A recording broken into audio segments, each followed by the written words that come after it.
ખાસ કરીને આજના દિવસે સૌપ્રથમ તો ગોંડલ શહેર તથા ગોંડલ તાલુકાના સૌ વડીલો, સૌ માતાઓ, બહેનો અને યુવાન ભાઈઓનું હૃદયપૂર્વકથી ખૂબ ખૂબ આભાર માનું છું, કારણ કે મારા જેલવાસ દરમિયાન જે રીતે ગોંડલ શહેરના લોકોએ મારા પરિવારને અને મને જે રીતે સાથ અને સહકાર આપ્યો છે, એ જ રીતે સમગ્ર ગુજરાત અને સૌરાષ્ટ્રમાંથી મારા મિત્ર વર્તુળોએ પૂરેપૂરો સાથ અને સહકાર મારા પરિવારને આપ્યો છે. એ બદલ નતમસ્તક સાથે સૌ લોકોનું હૃદયપૂર્વકથી ખૂબ ખૂબ આભાર માનું છું.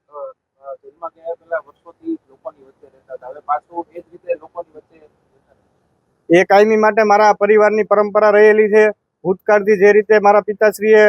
ગોંડલ તાલુકાનું નેતૃત્વ કર્યું છે, ત્યારબાદ છેલ્લા 2 ટર્મથી જે રીતે મારા માતુશ્રી નેતૃત્વ કરી રહ્યા છે, એ જ રીતે ભવિષ્યની અંદર કાયમી માટે